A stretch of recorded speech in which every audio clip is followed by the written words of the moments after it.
something weird is happening with our electricity, and nobody is paying attention to it. For decades, the civilized world operated on a very simple, very predictable rule. As our gadgets got smaller, smarter, and more efficient, they used less juice. Your pocket smartphone has more computing power than a room full of 9070s supercomputers, yet it runs on a tiny battery you can charge for pennies. We were told that technology was the ultimate savior of our energy grid, a magical force that would constantly shrink our carbon footprint. But right now, the numbers are completely breaking down. Most people think we are heading into a green future where smart homes and electric cars slowly, predictably integrate into our existing power lines. That is the official narrative sold by utility companies and government press releases. But that is not actually what is happening. That is what everyone wants to believe. The truth is much stranger and much more alarming. We are not slowly drifting into a new energy era. We are about to slam headfirst into a brick wall because a hidden ravenous beast has just been plugged into the global socket. It is not your electric car. It is not your smart refrigerator. It is artificial intelligence. And this is where the math stops making sense. A single request typed into a generative artificial intelligence program uses roughly 10 times more electricity than a standard search engine query. 10 times. Now, scale that up from a few curious tech enthusiasts to hundreds of millions of people using these systems every single second to write emails, generate code, create images, and run corporate logistics. Suddenly, the financial plumbing of our tech infrastructure is facing a terrifying reality. The digital cloud is no longer an ethereal concept floating in the sky. It is a massive, concrete, heavy industry that eats power like an aluminum smelter, which leads to something even stranger. The tech giants who spent the last decade bragging about their zero-emission goals and carbon-neutral data centers are suddenly behaving very erratically. They're quietly making deals that contradict everything they have told the public. But that raises a bigger question. If artificial intelligence is supposed to be the most efficient technology ever created, why is it acting like a parasitic twin to our electrical grid? To understand how we got here, we have to look at how our power systems were actually built. For the past 50 years, utility companies designed the electrical grid like a highway system built for rush hour. They knew exactly when people would turn on their air conditioners, when factories would run their shifts, and when everyone would turn off the lights to go to sleep. It was a predictable cyclical rhythm. Because of this predictability, power companies stopped building massive new baseload power plants. Instead, they focused on efficiency and transitioning to renewable sources like wind and solar. It seemed like a perfect plan. Demand was flat, technology was efficient, and the grid was stable. Then, almost overnight, the Silicon Valley arms race began. Every major technology company on Earth realized that whoever builds the largest, most powerful artificial intelligence model wins the future. But building these models requires data centers filled with hundreds of thousands of specialized computer chips. These chips do not sleep. They do not have a rush hour. They demand maximum unrelenting power 24 hours a day, 7 days a week. Here is where things get interesting. A modern data center cluster can require as much electricity as a medium-sized city, and tech companies are building dozens of them simultaneously.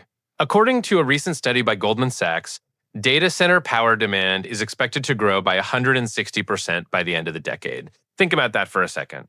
We are trying to rewire our entire civilization to run on renewable energy, which is inherently intermittent because the sun does not always shine and the wind does not always blow. At the exact same time, we are plugging in millions of silicon brains that will literally crash if the power dips for a fraction of a second. This shouldn't be possible. You cannot run a nonstop, hyper-intensive industrial revolution on a fragile, transitioning power grid. But that is not the real story. The weirdest part is how the tech billionaires are reacting to this bottleneck. They realized that the traditional utility companies cannot move fast enough to build the power lines they need. It takes years, sometimes a decade, to get approval for a new transmission line. Artificial intelligence companies do not have a decade. They have months before their competitors leave them in the dust. So they have stopped waiting for the grid. They are starting to bypass it entirely. And this leads to our first major reveal. In a desperate bid to secure unbroken power, tech giants are quietly buying up old, traditional energy assets. They are not waiting for green fields of solar panels. They are going straight to the most controversial energy source on Earth: nuclear power. Microsoft signed a massive deal to resurrect a dormant reactor at the infamous 3 Mile Island nuclear plant in Pennsylvania. Amazon bought a data center campus directly connected to a different nuclear plant in Pennsylvania. Google and Oracle are betting heavily on small modular nuclear reactors that do not even commercially exist yet. The irony is thick enough to choke on. The very companies that branded themselves as the clean, futuristic saviors of humanity are now anchoring their survival to mid-century nuclear infrastructure. They are effectively cannibalizing the existing clean energy supply that was supposed to power civilian homes. When Amazon buys the direct output of a nuclear plant, that clean energy is pulled away from the public grid. The local utility company still has to keep the lights on for regular citizens. So what do? They turn back to natural gas and coal. Wait, it gets worse. This is not just a localized corporate scuffle over electricity bills. This is an escalating systemic conflict between two entirely different philosophies of infrastructure. On one side, you have the slow, highly regulated, safety-first world of public utilities. On the other side, you have the move fast and break things world of Silicon Valley. And when these two worlds collide, regular people are the ones who pay the price. Literally. Across the United States and Europe, utility companies are already warning regulators that they need to raise electricity rates for average households to fund massive grid upgrades. Why are these upgrades necessary? To accommodate the massive power lines being built toward tech company data centers, you are subsidizing the energy bill of an artificial intelligence that might eventually automate your job. But that brings us to our second reveal, and it is a deeply uncomfortable one. This is not just an American problem. This is a geopolitical crisis. There is a macroeconomic assumption among global defense analysts that the country with the most dominant artificial intelligence will command the 21st century economy and military landscape. It is a digital space race. The United States is competing directly with China. If American tech companies slow down their artificial intelligence development because they cannot get enough electricity, they lose the race. Therefore, the United States government has a massive national security incentive to make sure these data centers get all the power they want, regardless of what it does to local electricity prices or climate goals. Suddenly, the conversation changes.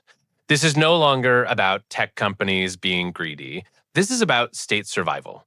The electrical grid is turning into a battleground where national security interests, corporate profits, and public consumer needs are all fighting for the same limited pool of electrons. Every time you stream a video, ask an artificial intelligence to write a joke, or charge your phone, you are participating in a system that is stretched to its absolute limit. Which brings us to the bigger implication of this hidden war. We have spent the last 2 decades believing that the digital world was separate from the physical world.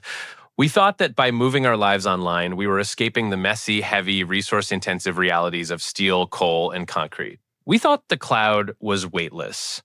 But the cloud has a physical anchor, and that anchor is made of copper wires, transformers, and cooling towers.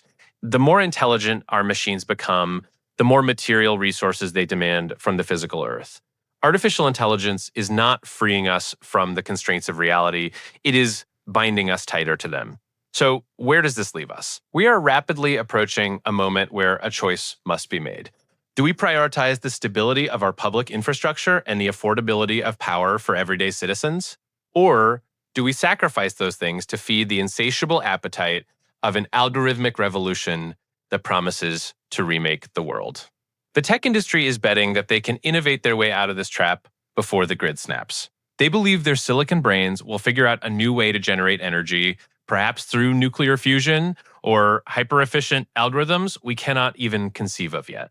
But until that breakthrough happens, the pipes moving electricity around the world are getting hotter and tighter. The next time you see a headline about a mysterious blackout, a sudden spike in your electricity bill, or a tech company buying up a power plant, remember that you are not looking at isolated incidents. You are looking at the smoke from a silent war, a war between the virtual future we were promised and the physical grid that keeps our world alive. The real question is not whether artificial intelligence will become smart enough to mimic human consciousness. The question is whether we will have enough power left to keep it turned on.